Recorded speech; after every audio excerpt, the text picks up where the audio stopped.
Do you have an idea for a podcast but don't know where to start? Download the free Anchor app or go to anchor.fm to get started.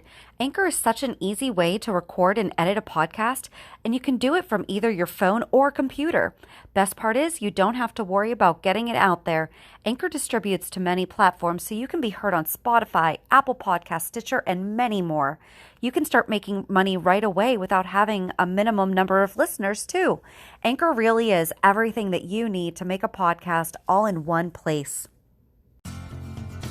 Are you a lifelong fan of General Hospital? Are you a new fan who wants to know more about the history of the show? Do you enjoy talking about the show with others? Do you find yourself yelling at the TV?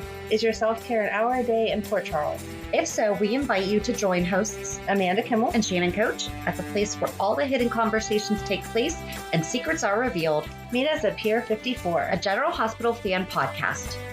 Hello. Hi. Welcome to the not General Hospital recap. It's General Hospital 2010 still? Yeah. So it's We Don't Want to Rewatch Episodes We Just Watched a Couple Months Ago podcast. And why are we going to bore you with the same exact conversation that we had just a couple weeks ago? If you want to listen to our opinions about this week's episodes, go back to May. Yeah. But so yeah, July 13th through 17th was just reruns of... I don't know what date. Something in May. So we decided that we're going to watch Night Shift instead. Finally. So we've never watched Night Shift. Okay, we still need to figure out where to get the second season. I know there's some stuff on YouTube. Right. But I don't know that the whole season is on there. I don't either. So if you know how to get the second season of Night Shift, and yes, we have Googled, YouTubed, Amazon, Hulu, eBay, Netflix, eBay, dark web. How do you get on the dark web? I don't know. You should figure that out. My aunt and I were just having this conversation yesterday. We're like, how do you even get there? I don't know. That could be a tutorial. 411. We need to talk to Spinelli. But yes, so we decided that we're going to watch Night Shift, which neither one of us watched when it came out. I wonder why that is. Well, I'll give you a little background from General Hospital fandom. Good. General Hospital Night Shift was an American primetime serial that ran from July 12th, 2007 to October 4th, 2007, and then aired a second season from July 22nd, 2008 to October 21st, 2008. Prior to its premiere, SoapNet had announced that Night Shift would delve deeper into the relationships, friendships, and medical cases seen at the hospital. It was noted that unlike General Hospital itself, the stories on Night Shift would wrap up during each weekly 1-hour episode. No, they didn't. No, they didn't. And I don't feel like they delved deeper into stuff. We're only 4 in. Okay. They're still kind of opening up. I will hold my judgment until the end. You're right. As well as being understandable to viewers who do not watch General Hospital. That I can agree with. Yes.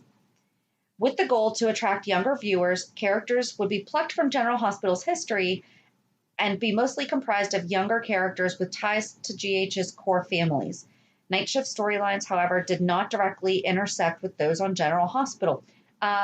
Kind of did in a couple places. Yeah. And I guess we can just go quickly down. So there's Dr. Andy Archer, Dr. Sarah Batra, Jagger, Jolene Crowell, and it does say Jagger Cates. I'm like, does it just say Jagger? No. He only needs one name. Dr. Patrick Drake, Toussaint Dubois, played by Billy D. Williams, who is Lando Calrissian from Star Wars. Wow, she's very excited. Go ahead. Nurse Epiphany Johnson, played by Sonia Eddy, Dr. Kyle Julian, played by Adam Grimes, Dr. Leo Julian, who was played by Dominic Raines in Season 1 and Ethan Raines in Season 2. Okay.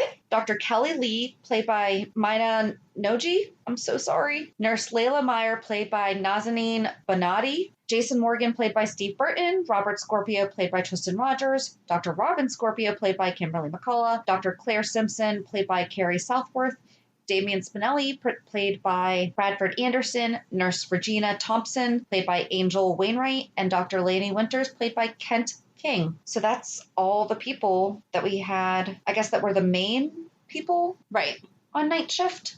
So how are we going to talk? Oh, real quick, before we get into that, I just want to do a quick apology in our 411 on Carpool Guy. Okay. I said the late Christophe St. John. Okay. Which is correct. I did not say the late Jean Cooper because she did pass away in May 2013. And even though she was older in her 80s and, quote, should have been expected and blah, blah, blah, blah, blah, she still passed away and she's a daytime legend. And so I should have said the late Jean Cooper. No one called me out on it. I called myself out on it and it bothered me. So there. There you go. I am that person that tells on themselves. No one's shocked by that if they've listened to us before.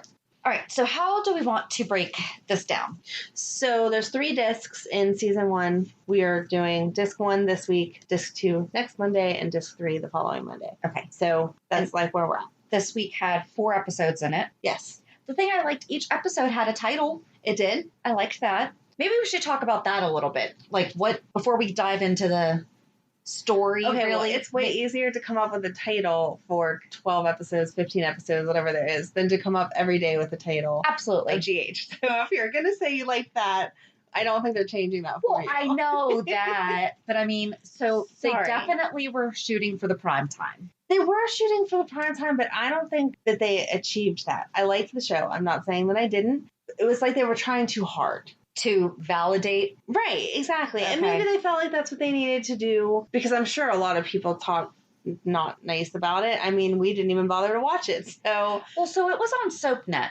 And for a while, SoapNet was not necessarily available on our cable. Oh, that could be. So could it be that we didn't have it? And in 2007, 2008, I wasn't watching stuff online. No, I wasn't watching stuff online. I don't know. That Okay. could have definitely been a possibility. Okay. But I never interested me enough to find it. Too, Yeah. But I think that might have been it was, well, crap, I can't watch it anyway. So, That could be. But I'd have let's to go just back wait and for see. a pandemic and find it on DVD. Right. Hey!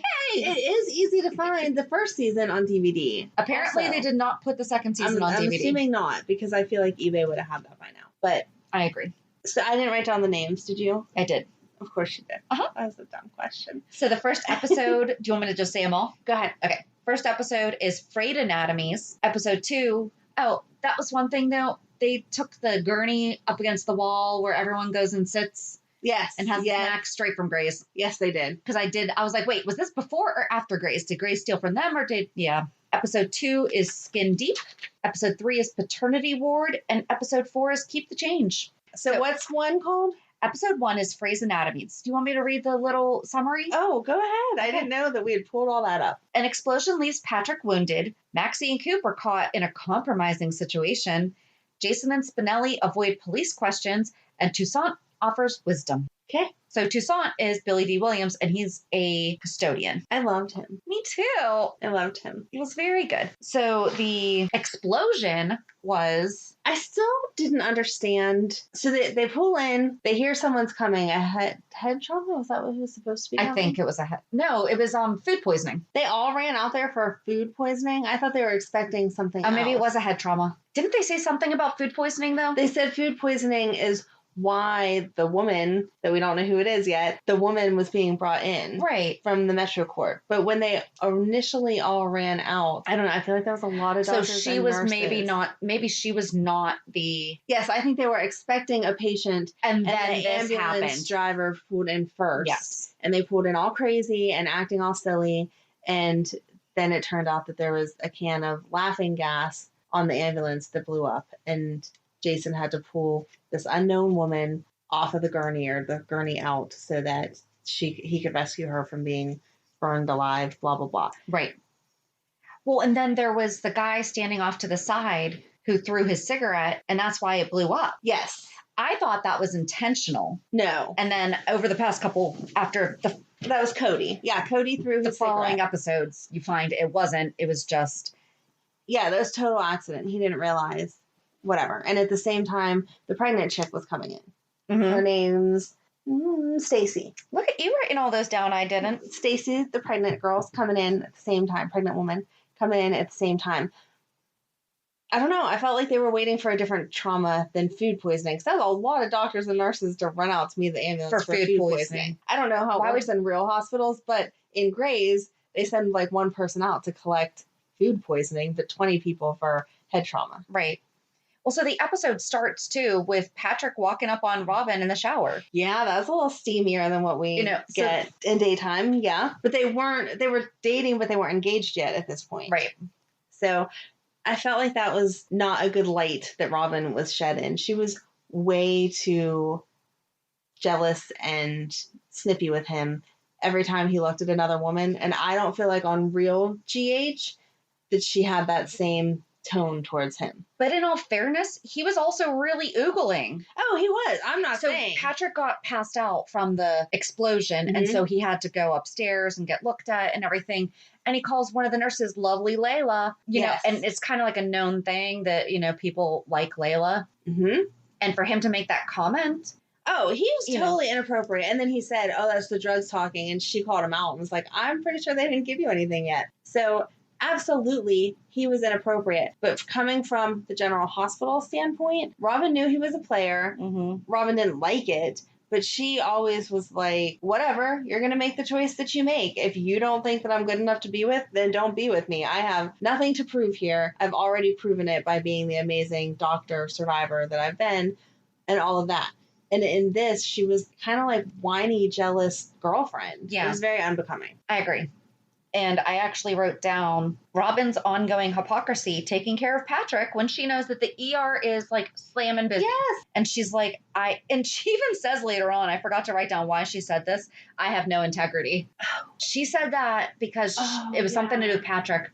Yeah, she was talking to, oh my gosh, all the names, but I didn't write it down. I can't remember either. But it was, you're exactly right. It was very frustrating to watch because Kelly. She was talking to Kelly. Yeah. Sorry. I had a lot of names right now. Yeah, she was talking to Kelly whenever they go in to change, like at the end of their shift. And she said, I have no integrity because she just yelled at Layla when it wasn't Layla's fault. Right. She was definitely not coming on to Patrick. Patrick was definitely... Right. She put up way more of a wall with anyone that was being flirty and cute with her than she was being professional. Yep. So good job, Layla. Yes. And then, do you want to talk about Stacy? Stacy is a HIV positive patient who is pregnant, and she shows up in like every episode for some reason. My only issue with her was that when she came in, she said she needed to be seen because her knees were bruised from falling, which makes sense, but that she was there for her appointment. They don't do OB appointments during the night shift. I was wondering the same thing. Like, Kelly is there a lot, although I would imagine that they do have an on-call. On-call for emergencies, absolutely. If she was bleeding or contracting or something that she needed to be seen, I'm sure you go to the ER and you're seen. But you do not schedule an OB checkup during the night shift. Right. Unless there's doctors that work in other states that are completely different than anything I've ever experienced, which is obviously a possibility. But to my knowledge, it's Monday through Friday, 8 to 4, and they have every other Tuesday, they're there till 7 o'clock or something. Right. No, you're not going to the doctor at 10 o'clock at night. It was dark outside. You're not going to the doctor for a checkup when it's dark outside. No. And you're not using the ER entrance. That's very true. You only use the ER entrance for an ER visit. So. Oh, and this is what I meant to look up. What was it that so Robin and Patrick were shunned to the night shift because they performed on a patient that did not have insurance. Right. Which surgery was that? I totally forgot to go back and look. I did not look. Shoot. I remembered. As he was talking about it, yes. I'm like, yes. And I meant to. Yes, because I wrote that. That was my third note for the episode. I forgot how much I hated Miss Sneed. As soon as she came on screen, I was like, oh, I hate that woman. She's such a jerk. And the male doctor isn't much better, but he was not as much of a jerk as Miss Sneed is. Yes, thank you.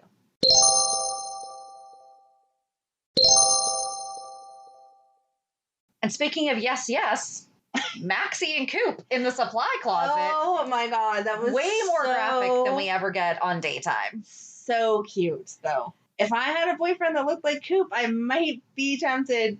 But first of all, Maxie was volunteering in the hospital. Yeah. We don't really, we've talked about it a couple times with the Lucky getting addicted to drugs and everything. Mm-hmm. But I mean, she was really in there. Yes. And because they were hooking up, they had to flush the bedpans as punishment. Oh, okay, wait. She called Mac daddy. Thank you. Absolutely. Never. Thank you. Maxie hooking up with cop Coop and calls Mac daddy with air quotes around it. And then I have Never. like 1,000 question marks after that. Absolutely. It's Uncle Mac 100%. She All the time. totally acknowledges that he raised her in a dad-like fashion, but has never called him dad. And certainly would not call him daddy Not while in that circumstance. No. That was gross. it was very. And she said it in that little kid voice too, like, oh, daddy. No. Yeah, it was not. Thank cool. you. I'm so glad you got that too, Oh, because yeah. I was so angry with that one. And I didn't like how nasty Mac was with Jason about the ambulance explosion. He had nothing to do with it, and he pulled the woman out. Why are you being such a jerk? Right. He definitely came in. And Spinelli was there with a gunshot wound to his foot. If Spinelli would have been bleeding out, okay, sure, let's yell at Jason about what's going on. But you knew what happened in that situation, so I just don't get it. I guess I'm used to him being more respectful now to Jason. Yeah. Because even though he thinks... He never liked him, though. Right. Never liked him. But now that he's so far removed from Robin, and he sees that he doesn't just go after people to go after people, Mm-hmm. he does have a line of respect there. I'm not saying he likes him, but he has a line of... And I feel like by the time it was 2007, he was past. And I do understand where he was going, because the last time that Robin had a boyfriend... Right. She became HIV positive, and Exactly. he's looking out for his niece. You know, he doesn't want her to get into another relationship. And at that time that she was diagnosed, it was a very scary situation. Yes. Not saying that it's not now, but you know what I mean. It was a very... They've come a long way with medications to treat it now. Exactly. Yes.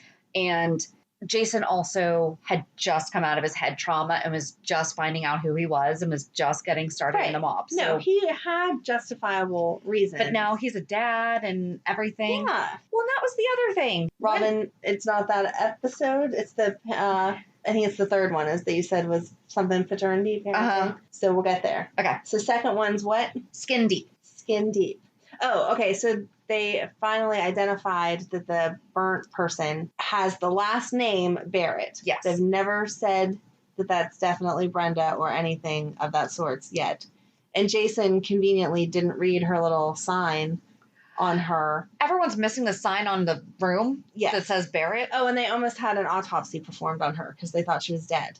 And that was freaky. Was it Layla that found her? No, it was... Oh, what is the other girl's name? Regina. Yes. Thank you. You're the one who just figured it out. Why are you saying thank I don't you to know. me? Thank you. That's who we're talking about. So the quick summary is a patient insists on Patrick's inspection. Oh, that was interesting. Jason begins his probation. Mm-hmm. Maxie visits Miss Sneed. Mm-hmm. Epiphany becomes irate. And Dr. Ford believes General Hospital to be cursed. So Patrick had to inspect a woman's breasts because she did not want a woman to inspect them. I don't have much to say about that.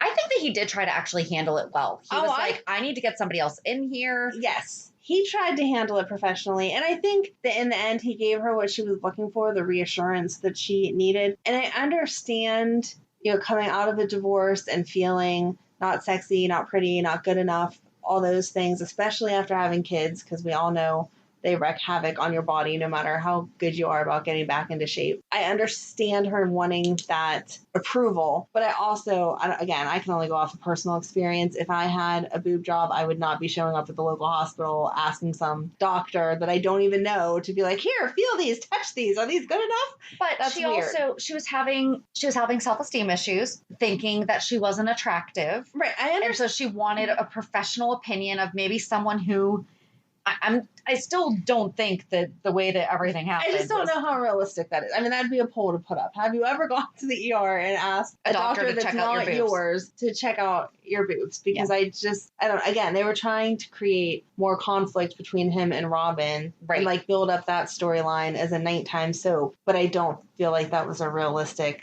I don't Right. even think they'd pull that on General Hospital. So why are we trying to do it for nighttime? True. And something we forgot to mention was that Miss Sneed wound up falling because she saw Maxie and Coop. Yes. So now she's in the hospital, and Maxie went to visit her to bring her flowers and to apologize. And Miss Sneed wanted nothing to do with her apology, but had an interesting question. She for wanted Maxie. to know if it was better. restrained. Restrained. Then it turns out that Maxie gets MRSA, Yes. a staph infection on her bum, because Not good, because we know Maxie has issues and any type of infection is bad, but kind of funny and ironic that would happen. Well, but then exactly, they start bringing up her heart, which we just talked about that they don't really talk too much about. Right. I felt like they did earlier on. Yeah. And Jason, his probation was that he was a janitor. Yes. But I feel like that was the perfect probation for him. At the hospital. Yeah. And Epiphany laughing in his face. That was so hysterical. Cute. And, he had so much personality on night shift. Mm-hmm. It was nice. It was nice. Because he, handed over this little note to her. She starts laughing, and he gives her the look like, seriously, stop it. Exactly. Yes. That we don't see now. And the PTSD patient, Cody, mm-hmm. we forgot to talk about him on the first one. He's kind of scary. He is, but he's definitely really struggling. So there's a vet that he was the one who threw down the cigarette that then caught the ambulance on fire. And he felt awful about that. That was not intentional. But then he was also at the ER to get pills. So he's also having some drug issues. But he ended up stealing, in the second episode, a few from one of the other patients. They left, which that was unrealistic too. Epiphany would never leave a prescription just sitting on the desk like that. Epiphany wouldn't. No. Never. If they would have had one of the younger training nurses. Right. Not saying that they weren't professional, but sure, that's a slip up that maybe would happen. But Epiphany would never leave that sitting there. Right. And then Spinelli created a video game featuring Jason as Stone Cold, and he got him a website and everything. And so I started to think about it. And did you know that Steve Burton is the voice of a character on Final Fantasy? No.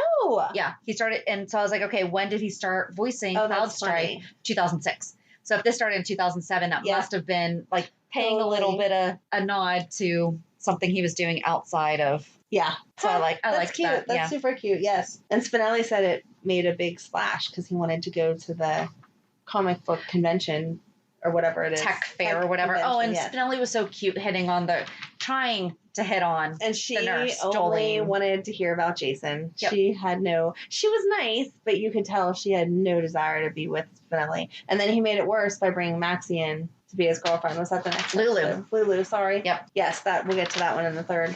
Well, and then there was that old lady in the first episode, the older woman who was sitting there just needle pointing. And they ignored her. But they said that she comes in every now and again and she's lonely, so I get it. But at the same time, I want to know how she wasn't bleeding. Right. She stabbed herself, she said, trying to cut her broccoli, but how was she not bleeding enough that it was noticeable? Right. I don't know. Maybe she had put gauze on it so you couldn't see under her shirt. Yeah. I don't know if her name was Stewarts or Stewards. Because whenever they'd say it, it's either a TS or DS. Yeah, I couldn't tell. But that was the old woman. And I feel like she's been on GH before. She's in a lot of things. She's one of those character actors that you see a lot of. Anyway, yeah, she is. She's one of those. I felt like I had seen her on GH, but I could totally be wrong. Right. It's probably Grace. They probably took her from Grace. She's probably, but she is. She's one of those characters that's been there. And she had a really nice conversation with Jason. She did. And she's needle pointing all these things for kids in the homes. And I liked that she asked him if he had any kids, and he said, not living with me. Yep. But apparently the whole world did not know yet that Jake was his. I couldn't remember what timeline that came out because Robin later on says, well, neither of us are parents, blah, blah, blah. Right. So the fact that he told her, wowie, zowie. Well, and then so Robin's response to Patrick taking care of the woman with the boobs, checking her breasts. Robin's response to Patrick being forced to check out this woman's breasts. She's like, a guy came in to overdose with Viagra and I helped him out. I'm like, good one. That was funny. But then who was she talking to that she said, he's going to ask me where I want to go to breakfast. Then he's going to suggest Kelly's, which I'll know that he'll have said. And that's when she was talking to pregnant girl Stacy. Oh, pregnant girl. Okay, I thought it was when she was talking to Jason. Because Stacy being there was obviously causing her to start thinking about, did she want to have a child? She kind of not thought about that because of being positive. And so she had a bunch of questions. And that woman was super nice about answering the questions being very open and whatever. Yep. So she was kind of pushing Patrick on the case. And Patrick said, I'm not OB. I'm not anything that she's experiencing. Why are you pushing me into this? And she called Robin out on it and was like, yeah, you're not being very subtle. So what are you doing? And then she said that he's kind of predictable because she had spent time with Jason. Right. And so they were talking about the difference between Jason and Patrick somewhat. Yeah. Not that she was trying to get with Jason, just that friendship.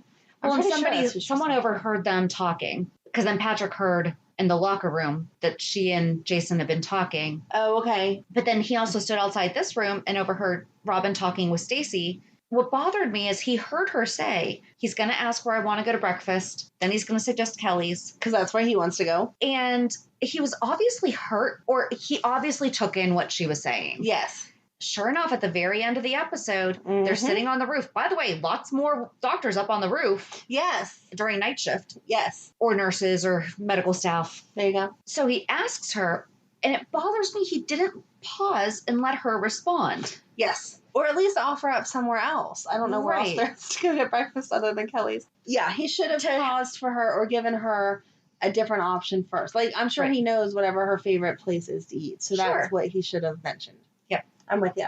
Oh, Kelly. Mm-hmm. Kelly had a lot of friends in all of these. Did we ever address... Not yet. I have a feeling it's coming. Did we address that in GH Land? I don't think so. I don't think so either. So I don't know what episode it was because I didn't make a note of it, but Robin said something to her about it. I think it's the fourth one. Okay. So I got ahead of myself. No, that's okay. But yeah, eventually Robin sees a condom wrapper on the bottom of her shoe and says, hey, you left this here. And she gets very defensive, like, what are you talking about? Right. And then makes some nasty comment about how gross it is that Robin, which it was, but how gross it is for Robin to be carrying around empty condom wrapper. And that's a different side. If it's empty, it's not like it, unless the used one was in it. No, it was not. If it's just a wrapper. I mean, I personally wouldn't handle it, but no, you have to pick it up off the floor. You can't leave it in the patient's room. So there you go. But yeah, so that was a different side of her than what I thought we had seen, because I don't remember. So maybe we do have to go back and watch some of these episodes around this time to see what was going on then. Yeah. All right, so we need to do a little bit more research on this. Lucky for us, we have 2 more discs to get through, so I'll bring it all together. All right, so then the third one you said was called something Paternity Ward. There you go. Jason babysits while Elizabeth is needed for emergency surgeries. Weird situation we'll get into in a second. Because seriously? Yeah, you don't bring your kid to the ER and then them call you into work. Patrick treats a rebellious teen. Stan develops a respect for Toussaint, and Cody resorts to desperate measures. So. Oh, maybe that. No, I thought he had already sold them. I thought he sold them in the second. This is when he held the knife to her throat. Okay. That helps. Thanks. So Cody held a knife to Dr. Winter's throat because, and she, I felt like really was doing a good job. She kept referring him to the VA hospital. Mm-hmm. And then she did give him a script for 6 days of pills. And he was like, what's this about? And she said, that's how I know that you'll be back to go to this meeting or whatever. I guess he came back later. Mm-hmm. So she's like, where were you going to score? And he did ask her out. Which was weird. And he brought her coffee a couple times. I actually thought that was sweet until he held the knife to her throat. I thought it was like, okay, you know what? Maybe he's trying to come around. And then he went and held a knife to her throat to get more pills. Yeah. I guess that's that about. But so then Elizabeth comes in because Jake has an ear infection. Baby Jake. He was so cute. And Epiphany says, we need you in the OR. Right. And she's like, I have Jake. And she's like, you need to find something. No. I mean, again, I'm not a nurse, so I don't know how it works. But I assume that you call the 8 people that aren't working right now and say, can you please come in and take whoever don't says they have on call also? So, like, if Elizabeth wasn't on call... I meant if they had, like, extra, if they needed extra. So there's the nurses there, then there's on call that you just kind of know you're going to have to go in. But if they had a crazy emergency, you know, that they need more staff than that, I figure it's like any other job. We're going to call you in and ask you to come in. If you can't come in because you have children that you can't leave home alone... in the middle of the night. Literally in the ER with one of them, you don't get called into it. Right. Or, I mean, so where's Cam? Right. So let me run Jake to my Grams and I'll be right back. Exactly. Not, and I know it's Jason and obviously that's his dad and blah, blah, blah. But again, that hasn't come out anywhere. And even then, Jason was working. Right. You can't just hand the kid off to somebody else. Although I did think it was funny so the reason they were getting so busy is because there was a shooting victim and Epiphany goes, at least we know who wasn't involved tonight. Because Jason was working.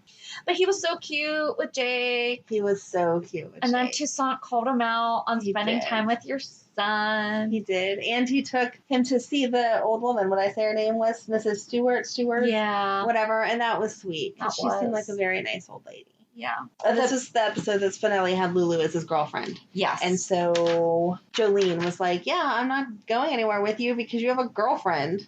And then he tried to backtrack. No, I meant girlfriend. But he didn't. No. He's doing it to be jealous. Make her jealous. So you can't backtrack on that, Spinelli. Lesson learned. Yep. And then Patrick treated a rebellious teen, and it was just a kid wrecked his Porsche and his dad was mad at him. Mom was concerned. Yes. And Robin was trying to kind of play the in-between because Patrick was getting all angry because he was having issues with his own dad. Yep. That this dad wasn't behaving the way he thought that he should. And Robin was like, yeah, I've seen this before with Alan and Jason. You kind of need to let it play out. You can't tell people what to feel. Yep. At the end of this episode, they played Baby Mine from Dumbo. It was somebody else singing it, but I always cry watching Dumbo. That's when he goes to visit his mom in jail. I can't. And I'm sitting there, I'm like, they're really going to have Jason give Jake back to Elizabeth while Baby Mine is playing. It's okay, Shannon. It's not.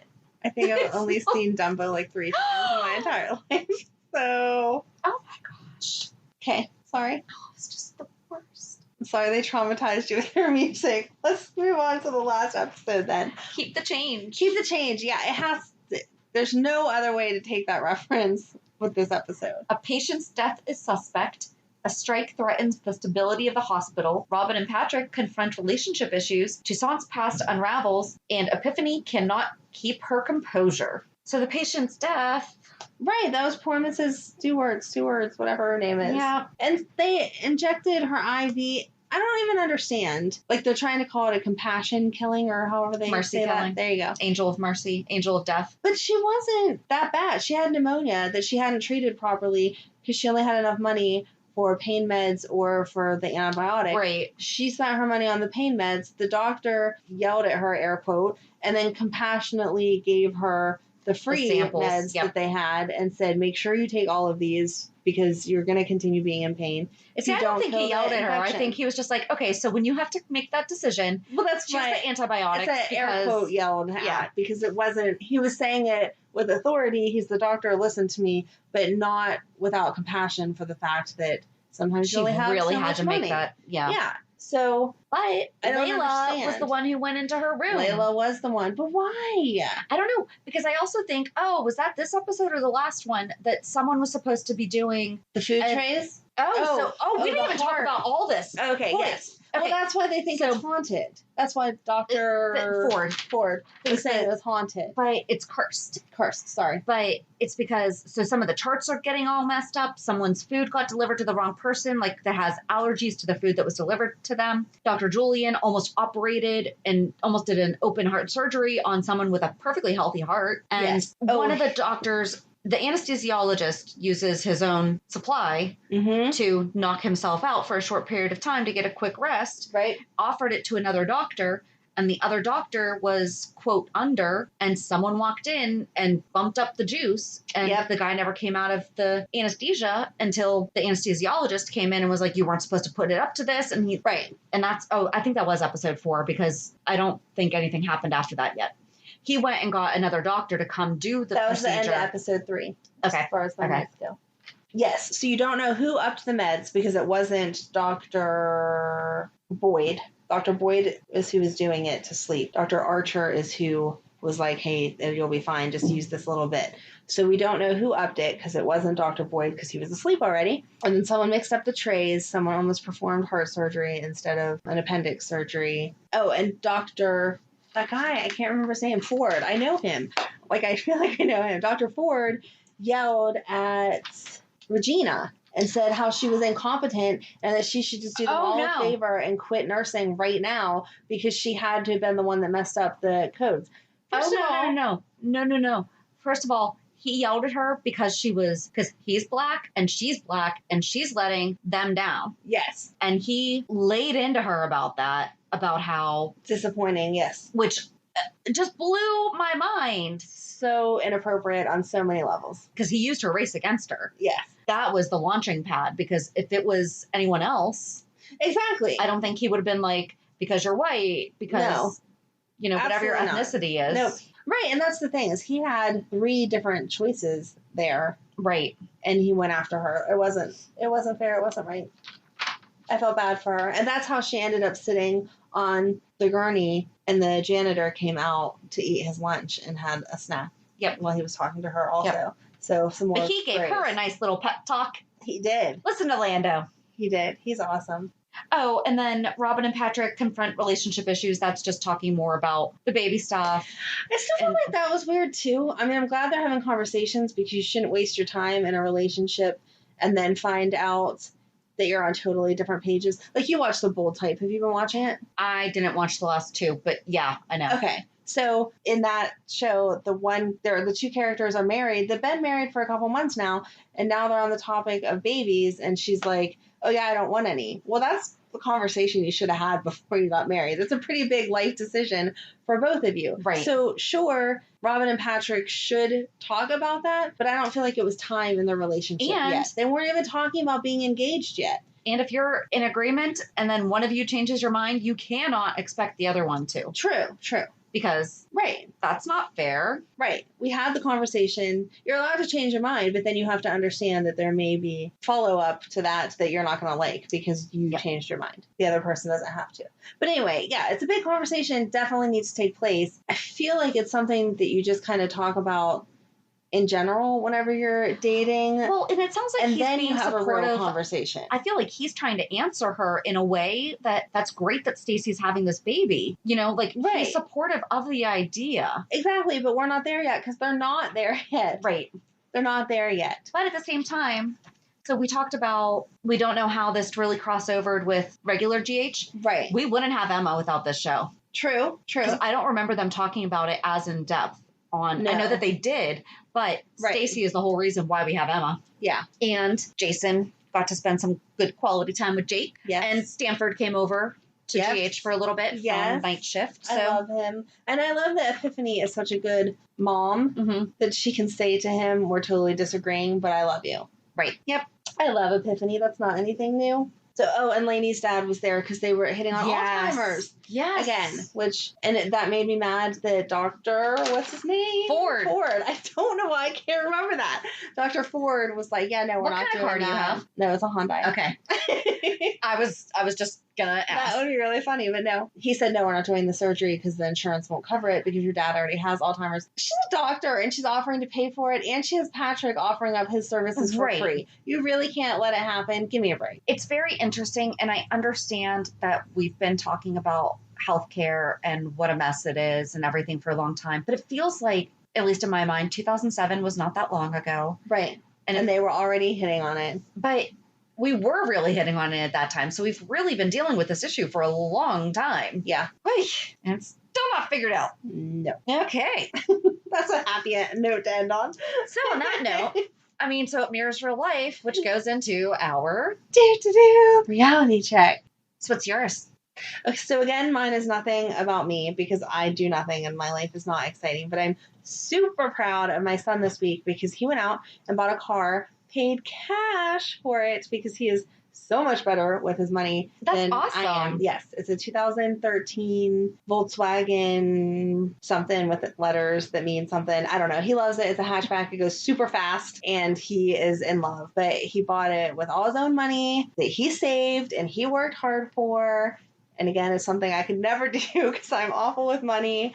And just to see that smile on his face of accomplishment that he did it without any help from anyone else, and like he found it. That's and awesome. All of that. So super proud mom moment. And besides that, it's really nothing. I'm still stuck in that I don't know what to do about going back to school because our district came down with their decisions and I don't like any of them. So I don't know what I'm doing yet. And the girls have different opinions and I want to listen to them, but I don't want to listen to them because they're not on the same page as I am. And so, yeah, I'm struggling with it as I'm sure most parents are right now. Like I'm more confident about my daughter's school, but just because it is a smaller school, class size is already under 10. Yes. And because the school is already equipped to handle extra needs of the kids. Right. So and I'm sure not that any school is waxing on sanitation and keeping things clean and good, but I'm sure at her school, because there are other kids with other medical issues, that they're even more on top of that already. Right. So to say we're going to increase a little bit is not going to be that much of a hardship for them. And you can have faith that they're going to do it right because, I mean, as far as less of a risk, they're fine. I hate saying risk too, but there's less transitioning between classrooms and things like that. Like it's not going to be that big of an issue. So I'm more comfortable about that. I'm with you on, I don't know what to do. I don't either. And same thing. We're having the conversation. We're reading through everything. We're weighing all the pros and cons. It disappoints me. And I know that everyone likes to have their own choices. And I'm not saying that everyone else should have to do whatever. But for me personally, I do trust the higher ups in most cases. So I wish that they had a concrete plan. This is what we're doing. And that's kind of the end of it. The extra choices have me thrown. We've been given 3 choices. We've been given 100% back to school as normal. Wearing masks all day, going one way down the hall. You know, they are going to be limiting transitions somehow or something. Right. And hand sanitizer. And as long as they can social distance in class, they can take their masks off, but in the hallways. But for the younger kids, it's this. But for the high schoolers, it's this. Or they can stream through a webcam live all day, because every classroom is going to have a webcam, or they can do a 100% through the district cyber school. Right. And I don't like any of those choices. And again, not saying that we shouldn't have choices, because I get that, but I don't like that even between districts, it's so much different. I don't understand why, at least in the state of Pennsylvania, every district has different resources though. And that's the problem. I guess I understand it. It's ignorant to say, but I still expect. But in my mind, that would be my perfect place, because I know a neighboring district, they've already said they're not going back for at least a month, no matter what. Right. You have no other option but to do the online learning for the next month and then see where we are. Because now that stuff's been opening up, stuff's been shutting back down because there has been an increase in cases. And that scares me. I am surprised that we did not start with hybrid. See? That I am 100% surprised that we did not. Yeah, it's not even a real option. And I know they're trying to do better than what we did at the end of last school year, because that did feel like not enough instruction and education and all that. But all day, I don't know. I can't picture my second grader sitting in front of a computer all day long and seeing her friends there and not being sad that she's not there too. Right. And not being able to understand why we made that decision. But at the same time, I don't know that I'm ready to put her back in school full time. Right. With just a mask. That's scary. So I know. anyway, not a reality different than everyone else's, I'm sure, but that's where I'm at. Right. So how about you? We finally used our inflatable kayaks. Yay. I've loved all your pictures and all your adventures. It was fun. It was nice. So we got inflatable kayaks, and I'm still married. I asked for them for Christmas. My husband said no, so I did not get them. And then COVID hit, and I went, and bought them. And they just showed up one day. They arrived on a day where he was in a really good mood, though. Oh, that worked was out handy. very well. I don't think he really would have complained, but he even said to me, like, Wednesday night, when did we go? Thursday, Wednesday night, he's like, you know, I know I was giving you a hard time about the kayaks. He's like, but I'm really looking forward to going. Aw, and we all had a really good. You looked like you were having fun in all the pictures, and that your kids were and everything. So. Yeah. Oh, it was a rough morning beforehand, though. We had a behavior issue that we were able to work through. So good. That's good. And I almost posted that on the pictures because, you know, I really do like to give a clear picture. I'm not like, hey, here's my filtered life. Yes. But we did wind up having a really good day. So she recovered from it pretty well and we went on. But that's awesome. And same boat as you. Just don't know what the heck to do. Yeah, I don't know. Every time I talk to someone and they have a good point about either side, I'm like, oh, yeah, that's a really good point. And then I hear someone else and I'm like, oh, yeah, that's a really good point. And I don't know what to do. At the end of the day, we just all have to do what we think is best for our own families. Absolutely. And not judge each other because everyone's situations are different. Yes. And right. It's a hard choice no matter what you're deciding. Right. So, you know, and just have respect for everyone else because they're not in the same situation that you are financially and availability wise, and kids' needs are all different. And that's what everybody has to remember is we're all just doing the best we can. Yeah. And none of us know what we're doing. Right. But we're all doing the best at it.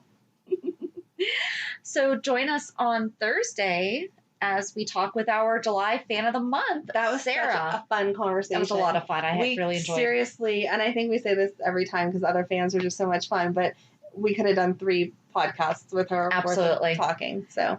And so if you want to be featured as our fan of the month, please go to our website, pier54podcast.com, and fill out the fan of the month submission. We'd love to talk to you. So have a good week. And we'll meet you at the pier. Bye. Bye. If you enjoyed today's show, we invite you to go to pier54podcast.com to subscribe on your favorite platform. Don't forget to leave us a review. And you can also follow us on many social media channels. Just search for Pier 54 Podcast. Also, we are not perfect, so if there is something that we missed or messed up, just let us know by emailing us at peer54podcast@gmail.com.